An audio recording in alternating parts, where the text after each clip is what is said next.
Hi, Matt. Welcome to the show. For our Thank you. listeners who may not have heard of you, if you could please give us, the top line overview of who you are and what you do, and we'll get going. Yeah, okay. So, my name is Matt Diggity. I am fully immersed in this world of SEO with multiple businesses. Diggity Marketing would be my personal brand. It's also what holds my website, my YouTube channel, stuff like that. It's mostly producing a lot of content around SEO. And then LeadSpring would be my primary Moneymaker. This is my agency that's fully set up for building affiliate websites and flipping them eventually. And we also do JV partnerships as well. Then I have an agency, the Search Initiative, a link building company, Authority Builders, and a conference, Chiang Mai SEO conference, that's been in sleep mode since 2019, thanks to you know who. But we're looking to bring that back maybe next year, maybe the following year, not sure. Awesome. Well, I'm very glad to hear that you're bringing that back. I was going to ask you about that because we were planning on coming over with our team to the next one. And then, of course, COVID happened. So it's been a couple of years in the works. But look, you've obviously got a lot of different things you do there. And, I've been aware of you for many years now, sort of following the posts you do on your blog and, your sort of newsletter, roundups going on in the SEO world, that sort of thing. But you touched on a topic there that we really want to make the show about today, which is affiliate SEO, affiliate marketing. It is a huge part in the SEO world. You can do client SEO, you can do affiliate SEO, and we haven't really spoken about affiliate SEO on the show. So it's going to be awesome to pick your brain on that. But I really want to start with the basics and ask you, what is affiliate SEO? When we say that. Sure. So affiliate SEO would be affiliate marketing through the vehicle of SEO. So affiliate marketing is a make money online strategy where you're essentially recommending products to people, whether that be through reviews or like going on TikTok and saying, hey, buy this certain thing that I'm using.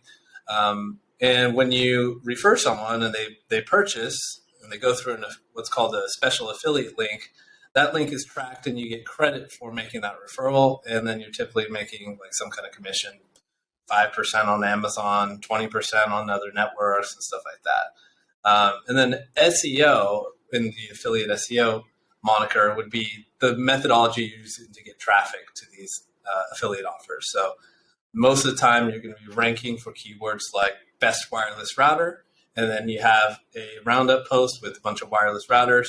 Your number one recommendation is going to get clicked on a lot, and you'll make some sales. Yeah, awesome. Okay. Well, just to give our listeners a feel for what's possible with that, because I know you've run like a lot of affiliate sites over the years. Do you have any examples of affiliate in the wild or sites you've run in the past, maybe a dead one, where you can sort of explain, what it was, how long it took to get going, traffic, revenue, that sort of thing, so people get a feel for what's possible with affiliate marketing?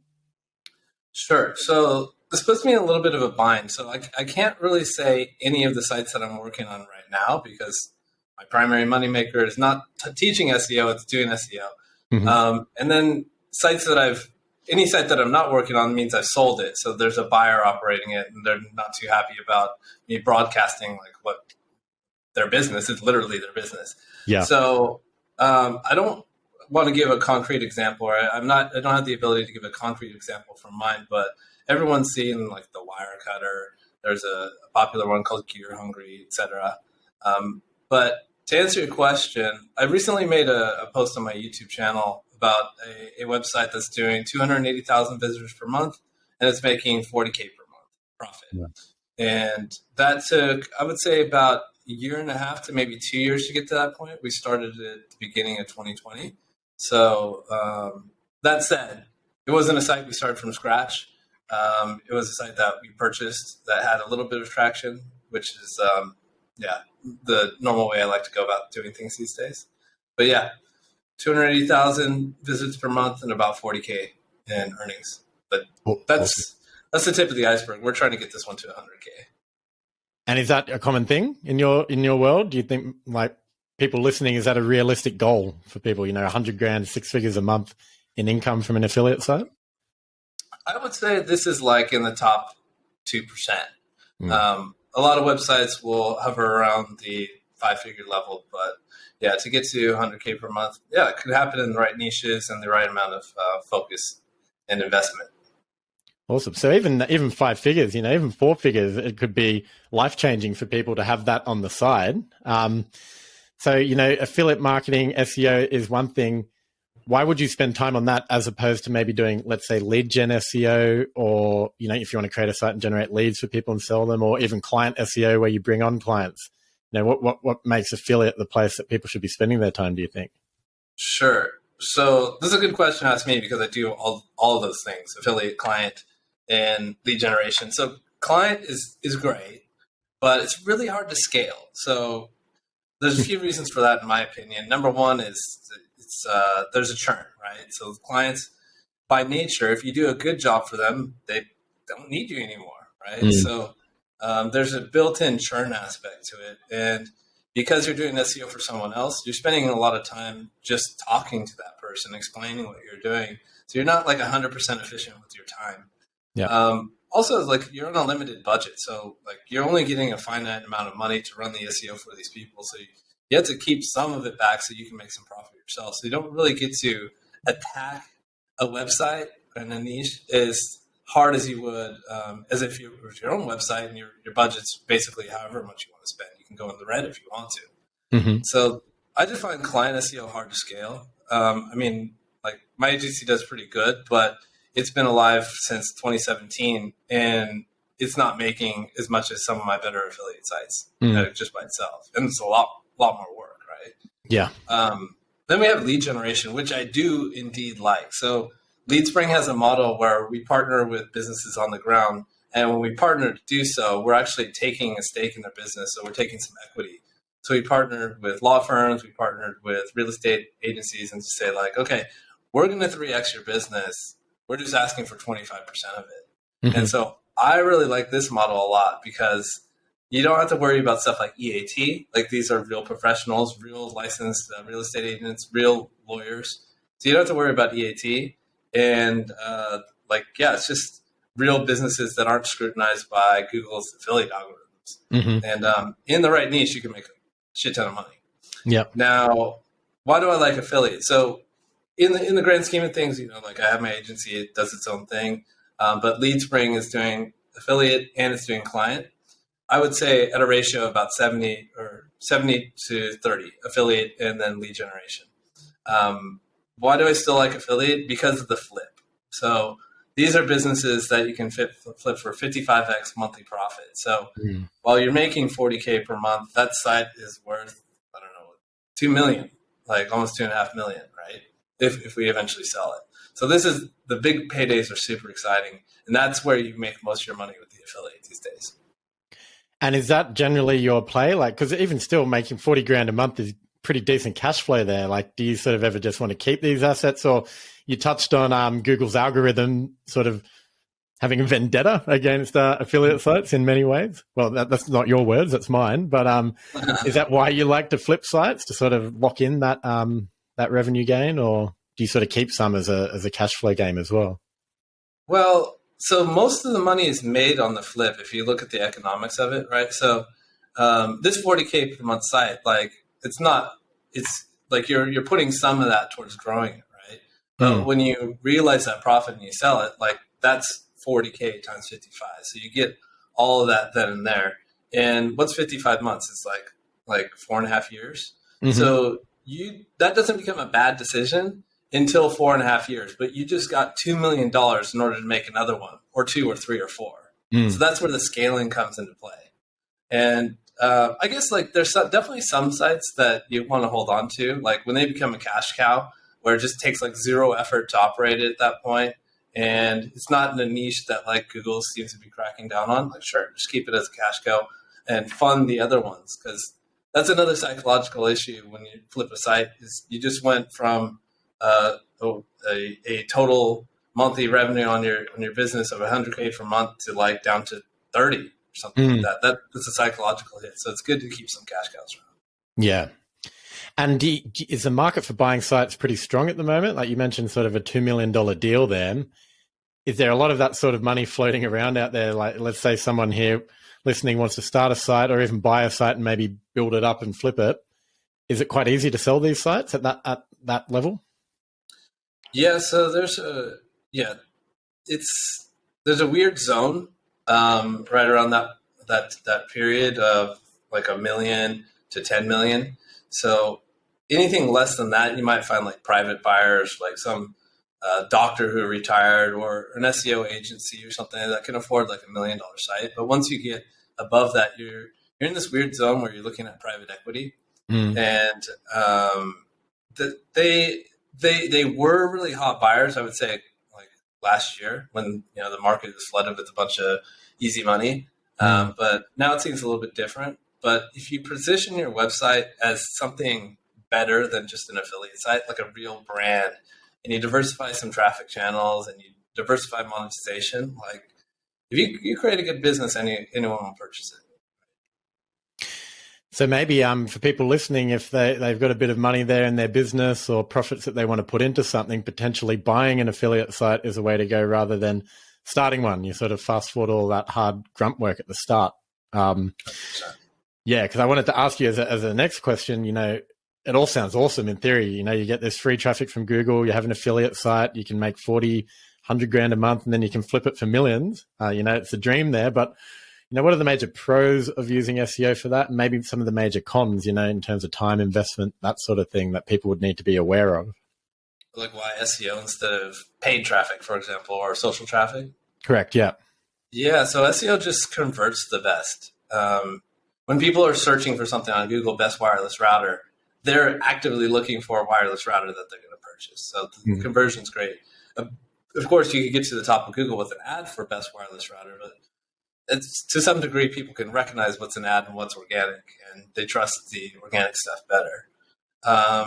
And then you can promote anything you want with organic SEO, right? Like with paid ads, you have a lot of restrictions on what you can run ads to. Like even in the health space, like you can't make an ad with someone with too good of a body in an ad for a health product. So there's a lot of limitations there, and you don't even think about touching like stuff like crypto or like casino and stuff like that. But with SEO, you can promote anything you want. The cons are, like you said, like it takes time to get a result with SEO, as you and your audience know. And the Google algorithm, man, like, yeah, it's a real beast, and it is more challenging for affiliates, but I don't think it's impossible. If you read between the lines, you do a little bit of your own testing, and you figure out what Google really wants, like, it becomes easier. One thing with affiliate SEO is because the algorithm is so intense, it kind of weeds out your competition at the same time. So if you can stay ahead of the algorithm and really understand things, it gets easier over time. In the, I guess, in light of Google's constant tinkering, broad core updates where seemingly you can't quite put your finger on what's being changed and what they're going after in a lot of cases, do you sort of go with a play of diversification maybe where you have multiple sites in a niche, or do you try and put all your efforts into one site and then, you got to do link building on multiple sites or do it on one site? What's your general approach there to try and, I guess, keep this safe and I guess like a real business, protecting your income stream? 100% you have to diversify. Like it's just going to keep you sane. Like how we're wired as human beings. Like if you see, even if your website's gaining 10% traffic, like every month, like you think that's pretty cool. But if it drops 10% traffic 1 month, you freak out and the world's over, right? Yep. The only way to cope with that, especially an affiliate, is having multiple websites. So diversity is the key. Okay. We always talk on this show about SEO being, a long-term play and the work you do now, you're sort of planting the seeds and watering them for the future.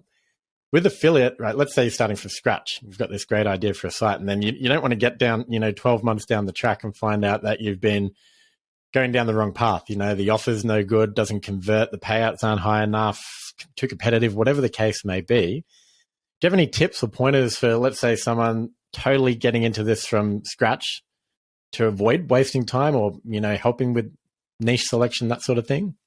Yeah, that's a big one. So like you'll read a lot of, beginner affiliate marketing guides that like, choose what you're passionate about, right? So I like yoga. And so I built a website on yoga, and guess what? It doesn't cost shit to do yoga. Like a yoga mat's like $10, right? Yeah. So that I think that's BS. The surefire way to find a niche is just to find one that's already working. So go to a marketplace like Flippa, right? And Flippa, people are selling websites on Flippa. In order to sell a website, you have to disclose their financials and you have to disclose what the website is. So you can just see, okay, in the air conditioning niche, with the site where that has 500 pieces of content and 300 backlinks, it's making $15,000 a month. That math works out to me. That's something I can replicate. So then there's no guessing. You could just go straight in. The other option is to just choose a domain name and a total like category that's big enough to where you can just make mistakes and pivot if you want. Like instead of going after like the bicep niche, like I'm going to sell dumbbells and stuff like that, you want to go for fitness. So where you can get into supplements, you can get into weightlifting equipment, you can get into all this different stuff. So, but ultimately, like the best way to do it is to reverse engineer what's already working in the marketplaces. Okay. So you've touched on sites like Flipper and buying sites, reverse engineering. What are you generally looking for on there? Like, how do you tell a winner from a dud? Because people might, people selling stuff are probably going to put some nice makeup or lipstick on what they're selling. How do you sort of look through that and pick the winners? Right. So, I mean, there's two reasons to look at marketplaces. One is for ideas, and the other is to actually purchase websites, right? So you don't really care too much. I mean, if you're just looking for ideas, like you don't want to emulate a site that is like 100% black hat because you probably wouldn't implement those strategies. But when you're looking at a site to purchase, like, of course, this is something you're going to spend your money on. You want to make sure like this is a good deal. What I would definitely look at is like if clean SEO has been done, like it's pretty white hat. There's no like crazy 301 redirects. It's not on an expired domain in a different niche. If it was built on an expired domain, like you want it to have made that transition like 5 years ago or more. Yeah. Look for links that are hard to get, right? So those are links you won't have to build later. And let's see what else. Obviously a niche you want to be in, like that's super important. Yeah. And that's about it. I mean, there's really not that much to it. Of course, when you actually dig in and your money is on the line, like you'll look at some more stuff, but those are the main things. Yeah. And then I guess once you've got that, there's a big time investment too, right? Like, particularly if you decide you pick your niche and you're starting from scratch, there's going to be a lot of, upfront work without much result, with only a little bit of traction to sort of keep you motivated. Generally, I've found from the early days of launching sites. But let's say our listeners did go out and want to start a site from scratch and they've done their research, they've picked a niche. Obviously once the site's created, it becomes a matter of, optimizing the site, creating content for the site, that sort of thing. What's the general process for that in your world when it comes to creating content and researching topics and the like? Sure, yeah. Keyword research is the first step in the content plan. As you know, SEO is content and links, and so the content part, you don't just start writing anything you want willy-nilly. You got to have a map to the plan. So before, like mostly for keyword research, I was just reverse engineering other websites in the niche, like toss them into Ahrefs and just see what are these other sites ranking for. And especially if you're like an authority, you have an authority of 40, and you look at another site that has an authority of 20, if they can rank for the stuff, then you can too.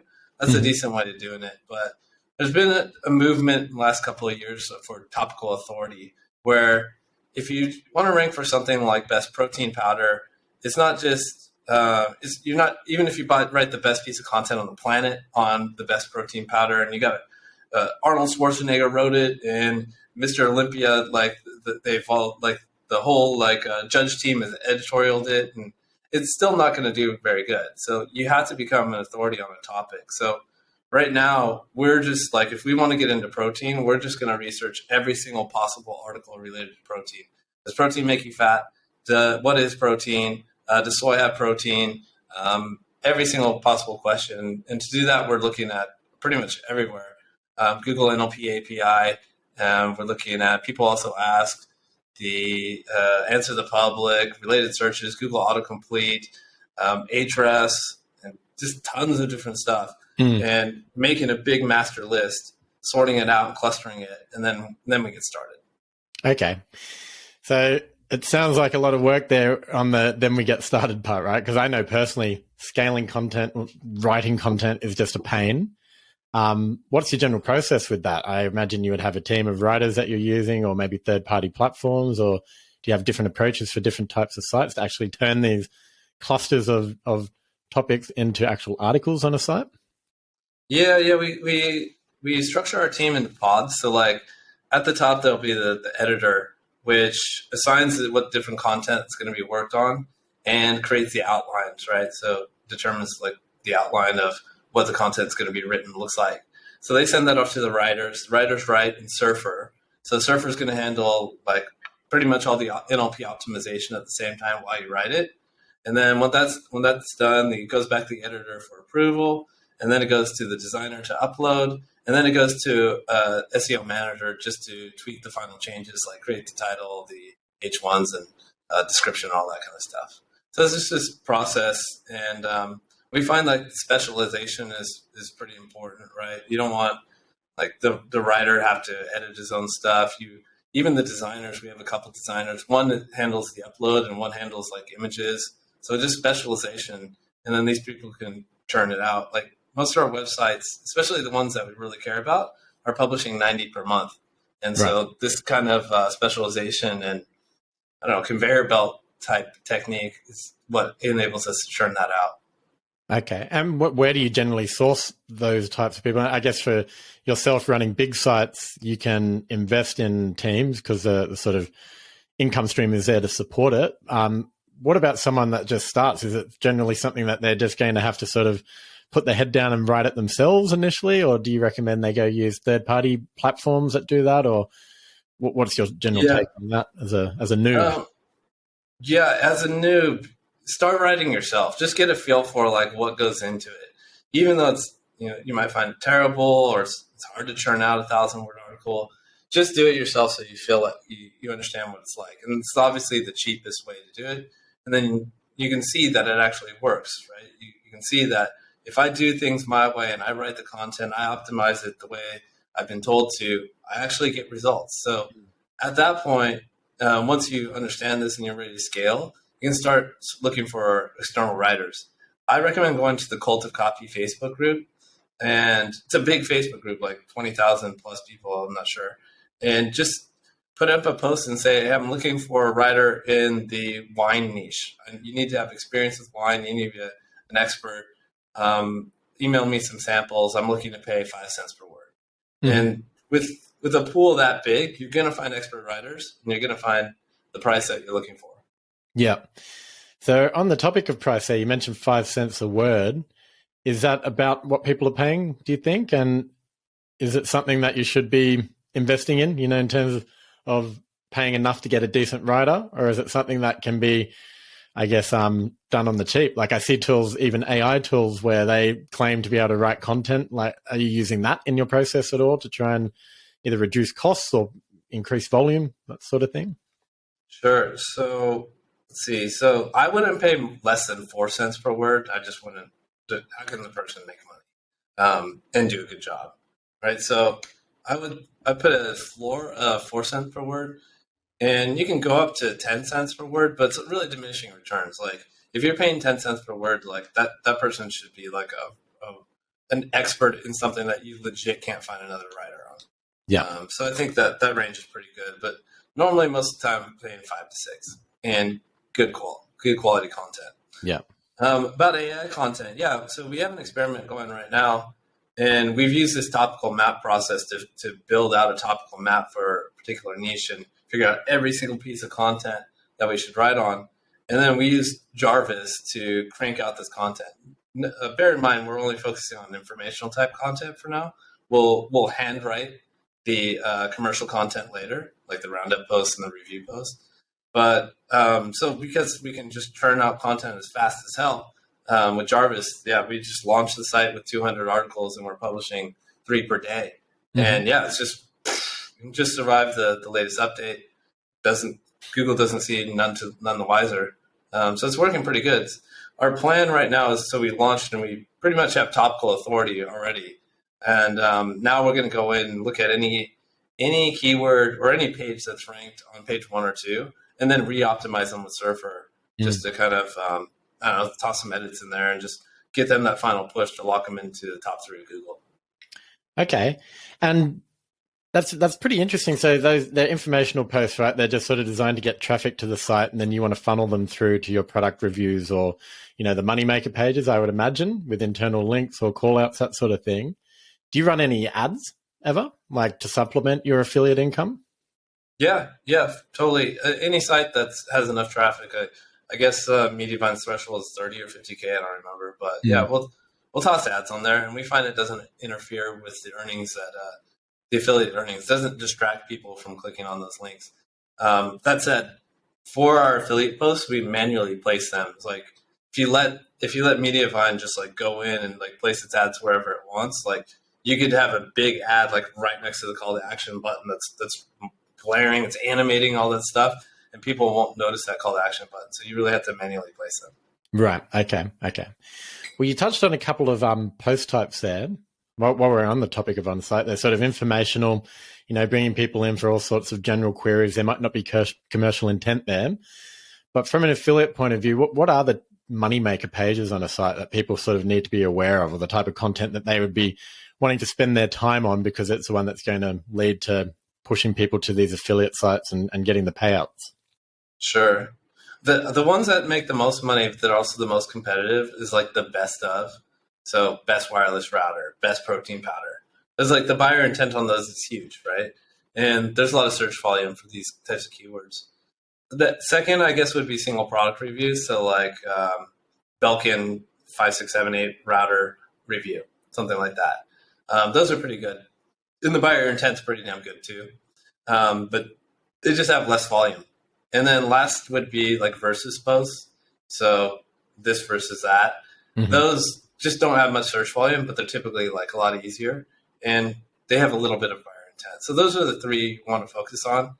And, like people ask like, which one should I start with first? I mean, ideally, your ideal situation is you want to publish as fast as possible. So you'll get to all these eventually. But I said, if you want to like make money the quickest, get those versus ones out first, and a lot of supporting informational content. Not necessarily because people that read the informational content click over to the review post. They typically don't. If someone's trying to learn like how to install a router, and you have a link to Belkin router review, like they want to know how to install it. That means they already have it, right? Yeah. They don't need to read another one. So the connection there is not that much, but you really just need the informational content just to make Google's algorithms happy. Yeah. Okay. On the topic of, I guess, topical relevance, you've got all the content on the site is one thing. What are you seeing with exact match domains and that playing into things? EMDs. I just don't touch them too much recently because any like business I'm working on, any website I'm working on, I want a brand. If you have an EMD, you're stuck at that level. Bestwirelessrouters.com can only talk about routers, right? And I just find that any websites like really starts to get the traction when you start to build up that authority. And I don't want to be hit by a ceiling eventually. Yeah. Okay. Yep. Makes sense. They still work good. Yeah.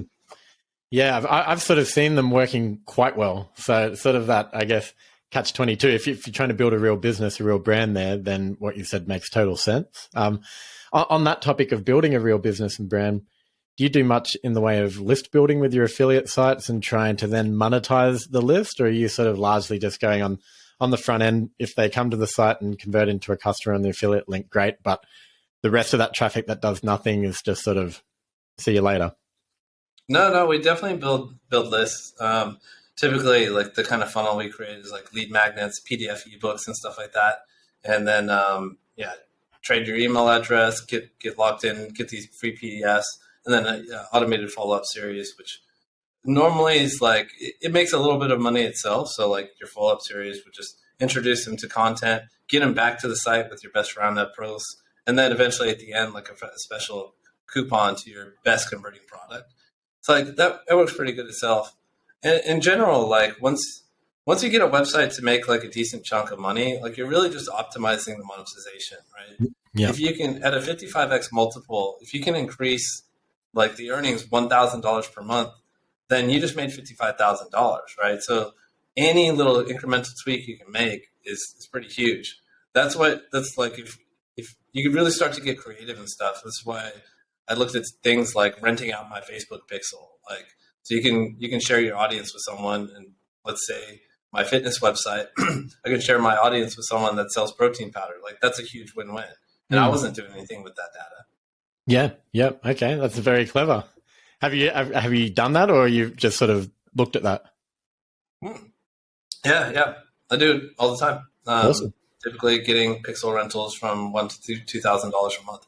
Yeah. Great. Okay. Cool. Well, that's a great idea I hadn't come across. So definitely something I'm going to look into a bit more. But let's move on a little in this chat about affiliate, because we've looked at what it is. We've looked at on-site, but a massive part of it is the link building side of things. I have a feeling, I already know what answer you're going to give here, but when it comes to link building for affiliate sites and, the white hats, the gray hats, paying for links, not paying for links, where do you sit on that? What do you think's necessary for people to be successful with, any sort of affiliate site in a niche where they're going to make decent money when it comes to link building?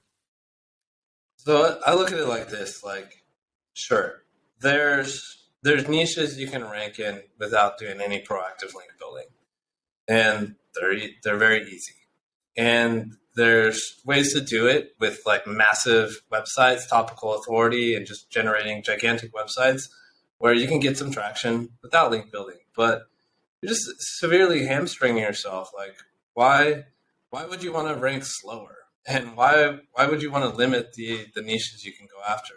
With a solid link building plan, you can compete in the best niches, and you can compete in the easier niches, but you can get there faster, right? So like a website that makes 20K per month, right? Or a niche that can make 20K per month, you can get there in a year and a half in the link building, or you can get there in 6 months with link building. Well, what's the opportunity cost? It's 12 months times 20K per month, right? So that's how much it costs you. Mm-hmm. So is it better to just buy those links up front and enjoy the profit faster? That's the way I look at it. Now, you can build links for free and you can pay for links. Like, building links for free is pretty damn challenging these days. Like, if you do outreach, most of the websites you even want links on are asking for money. Now, of course, there's different ways to build links for free that are truly free, like Haro, but you're trading time for that. It's a grind. Mm-hmm. So I think it's just like an ROI question. I don't think there's much of a risk question. Like, Google just ignores a lot of links that it thinks are too spammy. I think it's more like an ROI. And if you run any kind of calculation or any experience in this game, the ROI is there. So that's my stance. Yep. Okay, totally agree. Totally agree with that. Out of interest, on the topic of, risk and Google, have you seen many manual penalties lately across sites, your sites, other people's sites? No. I think they cooled down on them. So yeah, Authority Builders has a manual penalty recovery service, and it's been quiet as hell. Yeah. I can't remember the last time I saw one either, personally. Let's knock on wood. Big PR spree from Google coming soon to take down. Yeah, we'll see about that. But I think it's just like they're getting confident in their algorithms' ability to just ignore links that are too spammy. Mm. Well, on the topic of links that are too spammy, what should people be looking at when buying links, or where should they turn to? It's pretty bloody hard to build links. That's why people go to agencies and use them to do it all on their behalf. And agencies have big teams of people, prospecting and dealing with website owners and following up to get posts live and all that sort of stuff. So let's say you're a fledgling affiliate website owner. You've got your side hustle going. You sort of work full time, but then on the side, you're trying to grow this site. You can't really be building links 24/7. So what's a good approach for people to do that? Sure. Well, I mean, if you got a new website, you have to think of like what is the deal with a new website? Why doesn't it live in the sandbox? Is because Google doesn't trust it, right? So how can I build links that have the maximum amount of trust? Now, my theory is that there's a lot of metrics that you can look at. You can look at DR, you can look at like TF, trust flow, citation flow, all these kind of things. But if you really want to build a link that Google doesn't ignore, look at the traffic of the website. Only 9% of the internet has traffic, right?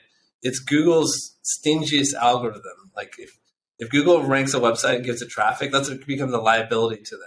They just put their users, they set their users to that. If it has incorrect information, they're going to get in trouble, right? So it's the stingiest thing they have. If they like a website enough to give it traffic, of course they're okay with its outbound links. It's not going to hit that ignore bucket, right? So I would stick to websites that do that, that have a little bit of traffic, at least 1,000 visitors per month. And in addition to that, like build links that are like the most common types of links that happen on the internet. So the most common type of link that's actually created is in a new piece of content. A new piece of content is written, and then that piece of content links out to multiple sources. So an example of that would be a guest post. Like guest posting is a new content. This is opposed to like going and outreaching and saying like, hey, can I get a link in this old piece of content that you have? I have this resource that your readers might find better. I mean, this happens in the real world, but not nearly as much as the new content approach. So in these beginning stages, you want to just do the most trustworthy, common things that you can to get out of the sandbox as fast as possible. And then, like, I always recommend for new people, like, do Haro, like, help report it out. It's a grind, but it's 100% free. And it's getting you a bunch of links that you can't pay for. So yeah. Haro is a good alternative too. Yeah, awesome. Okay. So on the topic of Haro, for our Australian listeners, there's a site called SourceBottle, which is the same sort of thing. It's where PR, or journalists put a release out asking for an expert to write about something. And then you sort of write about it, send it to them and hope that you can get a link in it. A lot of time, but not much cost in terms of dollars. But let's say someone did want to pay for links. Do you use, do you recommend they go with third-party services, or should they just go pound the pavement and find sites that are taking guest posts and approach them and deal with it all themselves? And when it comes to paying, sometimes links might be $1,000, sometimes they might be $80. How do you sort of tell the difference between what a good one is and a bad one? I know, like you mentioned, like traffic there is a great one. If it has a lot of traffic, you probably focus on that metric. Is there any others that you recommend? Yeah. So, okay, you have two routes. Like you can build your own team and do the outreach yourself. So you'll typically need like a few different people. The link prospector, these are the people that are scouring the internet and trying to figure out what are the different websites that you want to link on that are relevant to you, that have your DR ratio, like DR of greater than 20 or whatever you decide is good for you. Decent amount of traffic and like a lack of spammy stuff. Like you would want to see that like this website isn't linking out to a bunch of casinos, for example, or stuff like that. So the link prospector is going to figure out all the different opportunities for you. Then you have your outreacher that's going to actually email all these people using a software, typically paid software like Hunter.io. You also have a cost that's like figuring out what these email addresses are. So Hunter.io will figure out the email addresses and then send out the emails. So then you send out 1,000 emails, you're going to get 50 replies. So how do you negotiate like how much you're going to pay? And when you're doing all this yourself, you can end up paying for a backlink, like probably average like $70 to up to $150 when you're doing it yourself. The alternative is just go to like Authority Builders, for example, a backlink provider service. And sure, you just go log in and then just buy it straight away. And you can look at all these metrics, and there's going to be a markup, of course, because all this marketing and this headhunting was done beforehand for you. And so you're looking at a link for like 150 to 180. So there's two different approaches for you there. Yeah. So it's much the same, like trying to build links, like being a outbound salesperson, like a sales development person, where you're just constantly pounding the pavement, approaching a lot of people, getting a lot of no's and having to follow up. So it really is a time sink. The easiest way is just to go pay someone else to do that for you and pay the markup for it and take it off your plate so that you can focus on other things like the content research or working on your site, improving the speed of it, improving the conversion rate, all that sort of stuff that's going to move the needle a lot more. It's generally 100%. Okay, well, look, I think that's been a really good introduction to affiliate SEO for our listeners. Obviously, it's a massive topic. You can go into it in much greater depth. So I'll get you to sort of let people know where they can go to find that out in a sec. But before we wrap things up, I always like to ask our guests 3 questions about SEO, just the same ones every time, just to get their take on it, and want to run them past you and see what you had to say on it. The first one is, what would you say is the most underrated tactic or thing in SEO that people aren't doing enough of? I'd probably say, underrated is tough, but I would probably say topical authority. Like, we're just crushing it right now. And I'm not saying that to brag or anything, but like just simply focusing in on one topic and figuring out everything that you can write on it before moving on to the next one, or scattering around, like just talking about general stuff. Just focusing on this. Like, I'll put it like this. So, Diggity Marketing, like, just finished a topical map on affiliate, right? And we're working on hosting, right? So it's affiliate's done 100% and hosting is done 15%, right? After this last core algorithm update, boom, this affiliate silo just shot through the moon, and this hosting silo just shot up a little bit. Right? Mm-hmm. It's just like, this is what Google wants to see, is when you fully rinse this thing out. Yeah, awesome. On the topic of that, do you have any resources, blog posts that people can check out on topical authority? Yeah, check out this interview I did with Corey Tugbert on my YouTube channel. Awesome. Okay. Now, moving on, that was the most underrated. What would you say is the biggest myth in SEO? Oh, God. Oh, man, where did I start? EAT. EAT is pretty stupid. Like, the fact that people think that like Google is going to look at your author and then go to the Berkeley archives and see if they really went to school there and check their credentials and all that stuff. Like, no, they don't have the capacity or the need to do that. EAT, the only thing they can do with EAT is figure out if there's literally no signals that anyone owns this website. If you don't have a contact page, no one's on the about page. Like, if you make zero effort, they can check for that, but they can't check on the quality of the stuff you're doing. EAT is mostly determined by links. Yeah. Okay, cool. And the last one, the SEO world, there's a ton of tools, software. We're all geeks. We tend to like that stuff, signing up for new tools, testing new tools. But if you had to pick 3, what would you pick to get the job done? Ahrefs, Surfer, and probably Screaming Frog. Cool. Okay. Well, it's been great chatting with you. I'm sure our audience will want to go find out a bit more about affiliate marketing. There's probably been some ideas planted with people. So for those that do, where can they go to follow you or find out a bit more about you? Yeah, for the free route, check out my YouTube channel. I'm posting every single week and trying to do a good job there. So there's a lot on affiliate marketing and SEO and a whole bunch of good stuff. And if you want to really dive in, check out the Affiliate Lab. That's my course. So yeah. Hope to see you on the other side. Awesome. Well, thanks for joining us. It's been a pleasure.